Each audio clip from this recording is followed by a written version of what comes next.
Well, good evening and welcome to Fishing with CJ. After a beautiful morning down fishing my lures for bass, which had to be curtailed early because I took an early bath, decided I'd come down onto Seaford Beach to my old favourite spot, which actually I haven't fished for a little while, and give it a go with some baits. Now, we're going all in tonight. We're not going to be fishing any sort of scratching rigs. We're going to be fishing big baits because the wind has changed. The wind has gone round to the west and it's going to stay that way for a little while now. The tide is perfect. At the bottom of the tide, it's just about the bottom of the tide now, just about starting to flood, and it should be getting dark soon. The water clarity is good.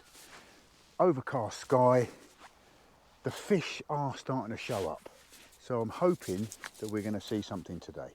Now, you may have noticed on an earlier video that my crab cam bit the bullet. I'm having a few disasters lately, just the way it goes, isn't it? But crab cam bit the bullet. I didn't tape up the case. It flicked open on cast, camera filled up with seawater, and end of crab cam. So I've got crab cam Mark II. Here it is. Same sort of idea, slightly different manufacturer, but same idea. It's a cheap action camera. Trust me, I'm not going to be casting an expensive GoPro out into the ocean. This is a 16 pounds 1080p camera, which is adequate for what I'm going to be doing. So before it gets dark, we're going to pop this out with just a little bit of bait on. Although I'm not scratching tonight, we'll put a little bit of bait out just to see what's going on, and just see if we can film anything, any activity around that little bait. Probably going to see some crab activity, I would imagine. But yeah, so there's crab cam Mark II. We will be fishing that with a grip lead, which I'll put on now, and then a short snood with some pop-up beads and a bit of worm, just so it's fluttering around in the tide, and see if we can't get some activity around it. But what I will be doing, what I neglected to do the other day, which has cost me £16 to buy a new camera, I will be taping this shut so that it doesn't flip open when it hits the water. So some nice white insulating tape here. Few wraps of that around the camera, holding the enclosure shut.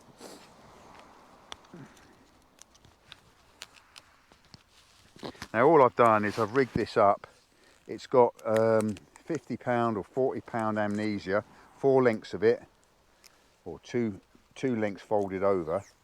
So there's line on every side of this that holds it all together, and then the camera sits pointing towards the bait and the weight, so we get to see what's going on. Hopefully the water clarity is good enough that we will see something.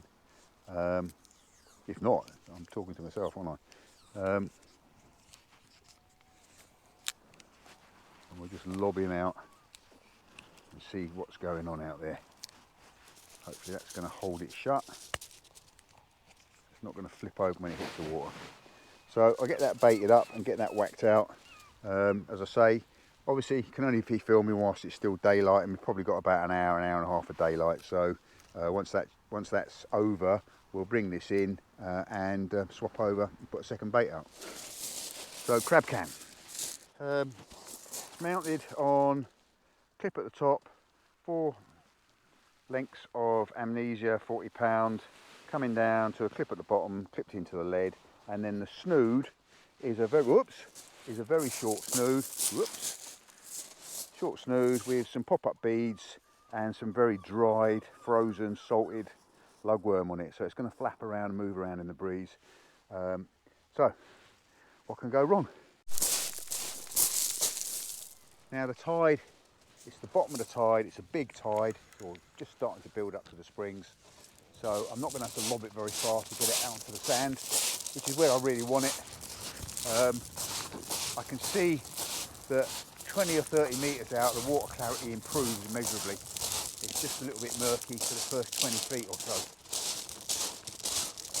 It's going to be a lazy lob just to get it out into that clear water. And as I say, we'll get about an hour before it gets too dark. Oh, let's turn the camera on, shall we? That would be silly mistake number 1, wouldn't it? So lob it out there and have it not filming. Right, switched on.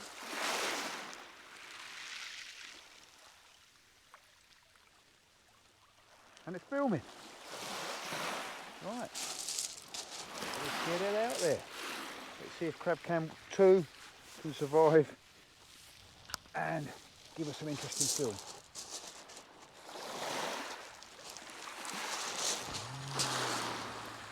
That's it, get out into the clear water, is where we want it. Don't want it too deep, because obviously if it's too deep it'll be dark and we won't get a film in deep.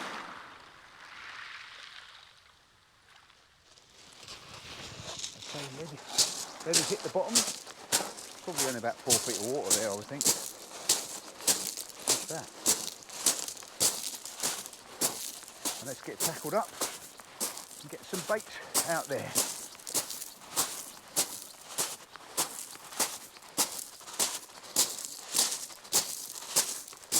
Let's hope we get to see a dance tonight.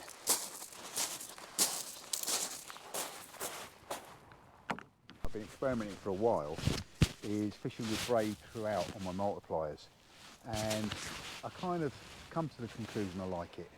Got to be careful with it, got to make sure that everything's lying right on the reel, you've got to be smooth in your casting. It does highlight if you've got any errors in your casting. But I've just swapped, so both of my multipliers now are braid throughout. One's got 79 or 78 pound J braid on it, and the other one I've gone down to a 60 pound Fireline, Barkley Fireline, so I'm trialling that tonight. Before I start fishing with this rod, I am just going to have a couple of lazy casts just with the lead on, no baits and what have you, just to see how this line performs on a multiplier. So that's what I'm going to be doing now. So just going to have a couple of casts of this, and then we'll get tackled up, and no more ado, we'll get fishing.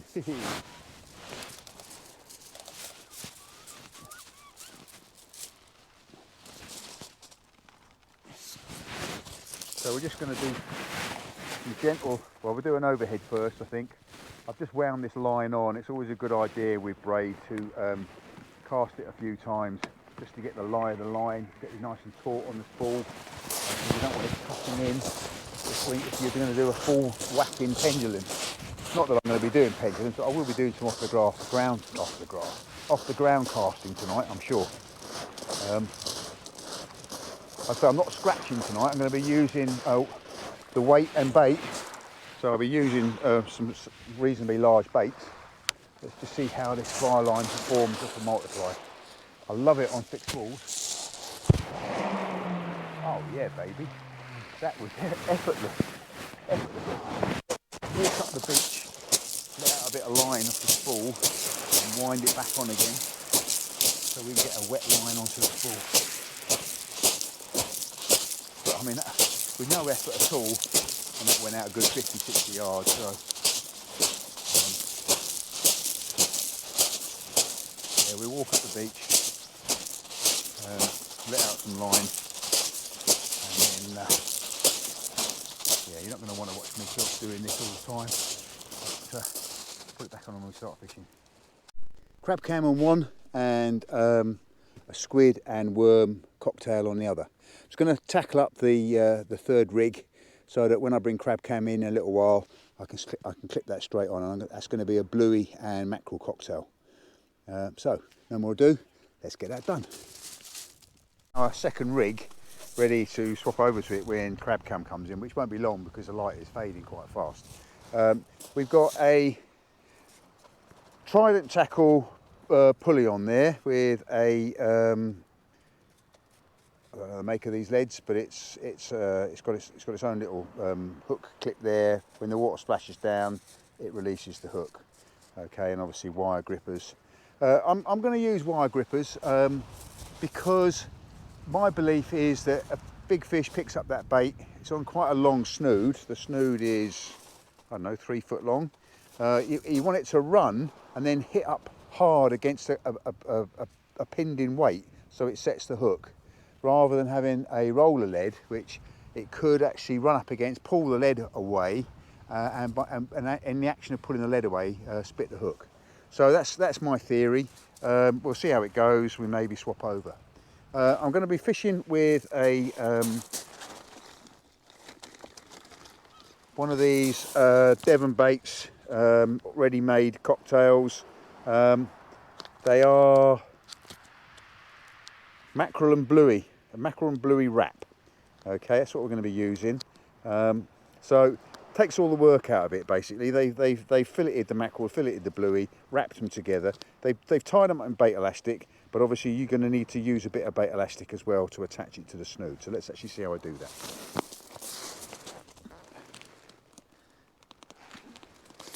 So you need to open the bag.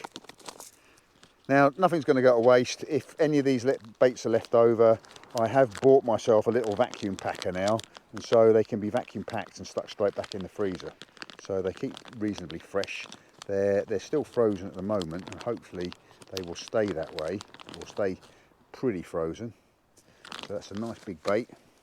So it's mackerel on one side, bluey on the other, and as you can see there's quite a lot of bait elastic gone into wrapping that together.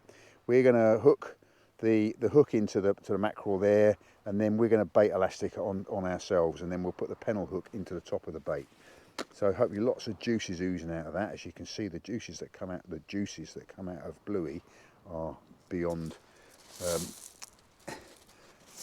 beyond anything. Yeah, they're very good. We've got pennel hooks there, 4 rows. So we'll just nick this into underneath the skin of the mackerel and bring it out so it's near the end of the bait but not beyond the end, and then we're going to whip that on, and then we will put the pennel hook into the top.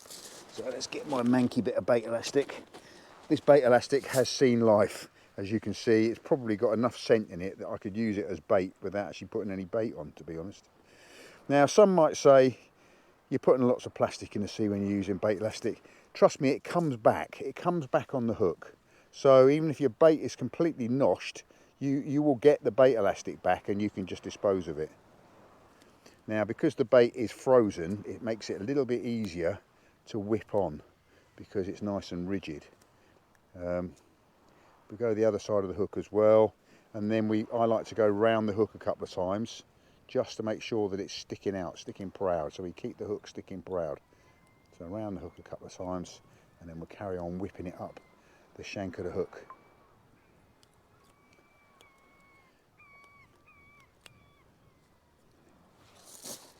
Change hands.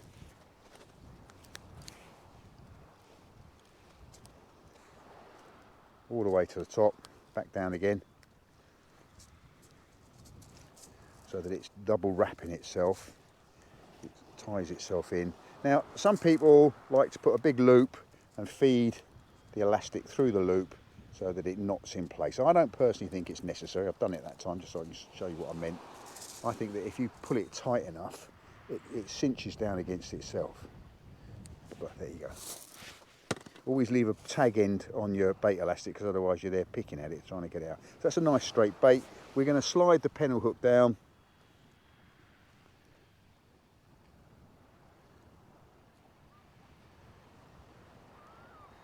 Three or 4 wraps around the hook, and then we put the hook through, all the way through both fillets of fish, so that it's sticking out on the opposite side to the main hook.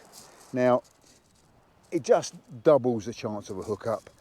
Very seldom do you catch a fish on that top hook, to be truthful, but it keeps the bait nice and straight, and in the cast that's not going anywhere. So let's get that clipped up, and let's get it, well, no, we're not going to get it out because it's not on a rod, is it? But get it hooked up, clipped up, ready to go, so I can clip it straight on and get that out fishing.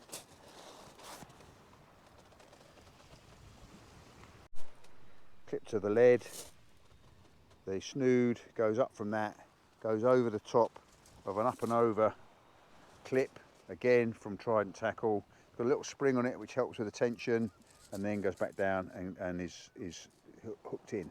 So as soon as this hits the water, that will release that. The spring will ping off that up and over, and you've got a trace that's sitting out 3 or 4 feet from the weight. That's the plan.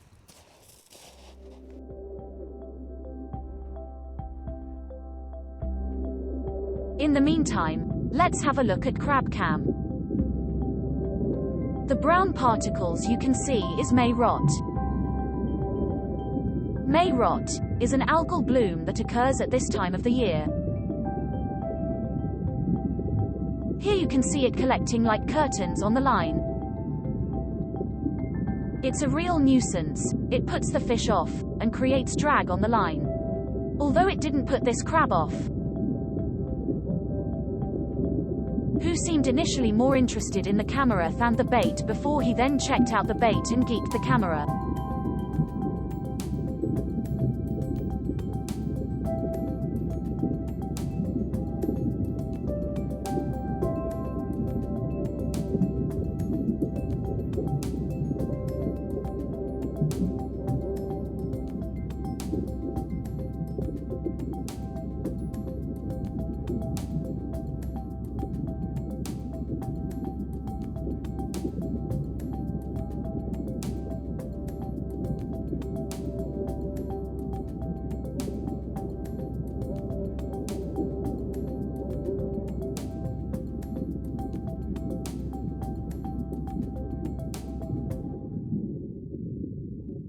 I had a bit of activity on one of my rods. The rod was moving up and down quite a lot, struck into it, something quite solid there, and then suddenly let go. So I suspect it's spider crabs. It had bitten the snood off, and on the line as I wound it in, it was covered in may rot. So two things that we don't really want to see seem to have arrived at the same time.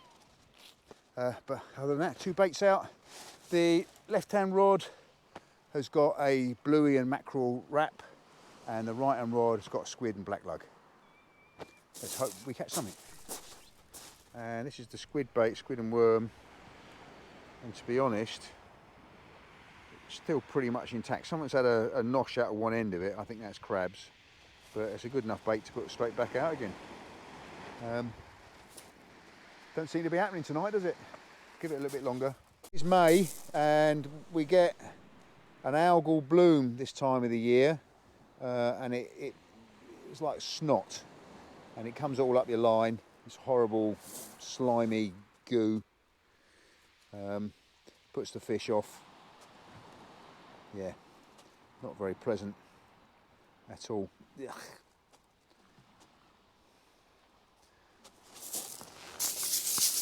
Yeah, not nice, not nice.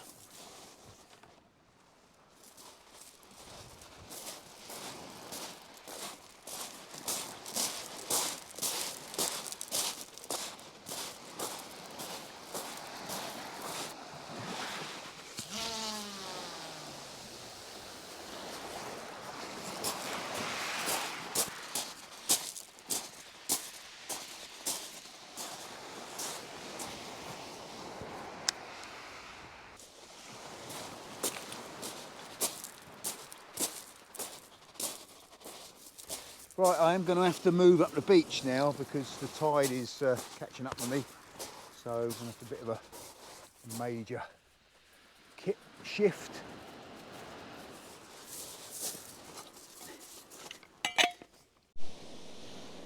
The right-hand rod is definitely not in then.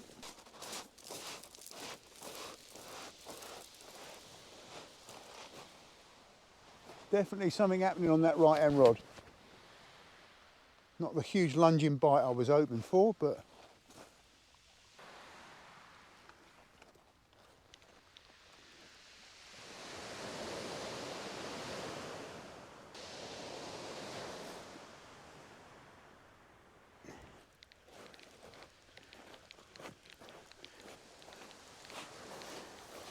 ho!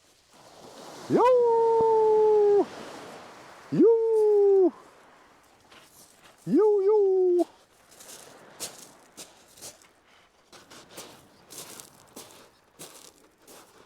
So, not a blank. Not a blank. Quite pleased to see that, albeit as a dogfish. And you know what? You don't get a dance for a dogfish. But yeah, whew, not a blank. Good old dogfish, the saviour of many a blank. So we'll get him back and get rebaited and carry on, see if we can't catch something else.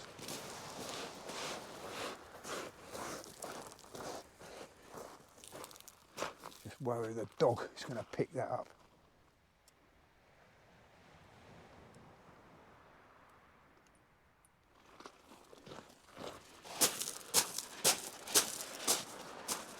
What are you sniffing around after? Come on, monster. Come on.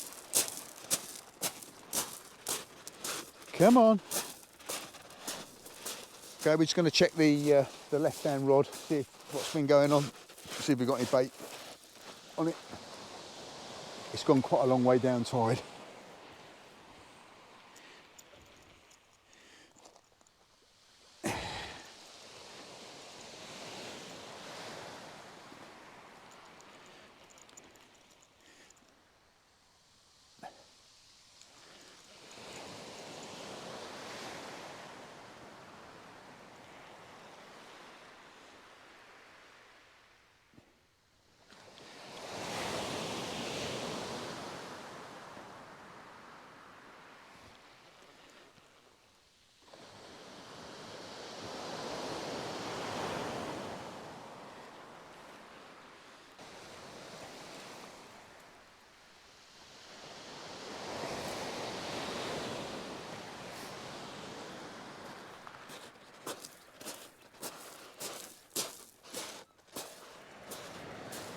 So you can see that my brand new beautiful white line is a snotty brown colour now. That is May rot, unfortunately. So yeah, the May rot snot gobbler is here.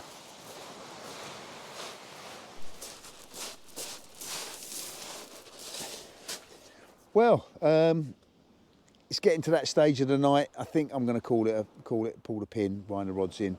I'll keep the video running and, as I wind these rods in, just in case there's something on there, because I've had a few little twitches and knocks. Other than that, keep safe, keep sane, keep fishing. But if I do catch something, I'll add it to the end of the film.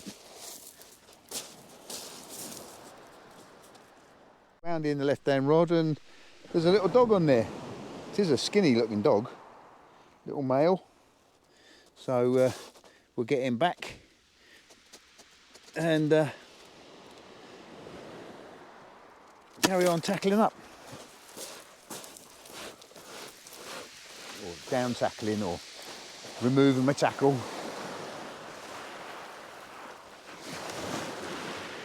Woo! Bye-bye! Right, let's see what's on the other rod. Wouldn't be surprised if there's not a dogfish on here as well. Actually, because this is the rod that had quite a lunging bite on it.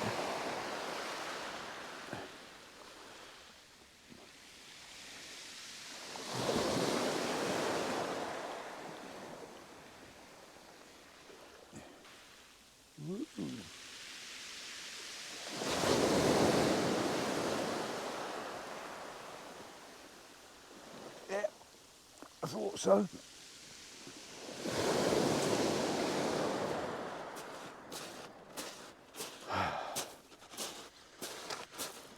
So there we go. Finish off the night with a flourish. Couple of dogfish, which have probably been sitting on those hooks for quite a while, actually, if the truth be known.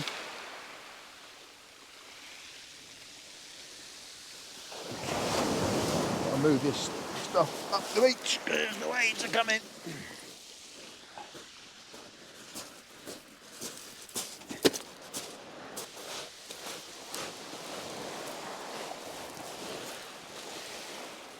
That's quite a nice sized dogfish, it's not such a small one. Come on, spit it out. Oh, their skin and their jaw is so tough.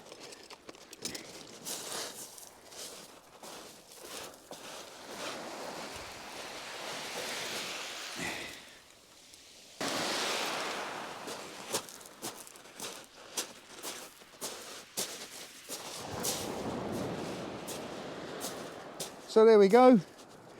Final cast, final fish of the night. Quite a nice sized dogfish. So, but I'm sorry, Val, it doesn't warrant a dance.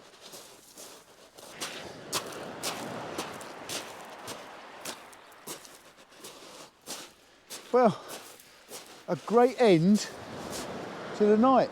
3 doggies in total, so definitely not a blank. Not the most exciting of nights, but hey, That's why it's called fishing. Catch you on the next one.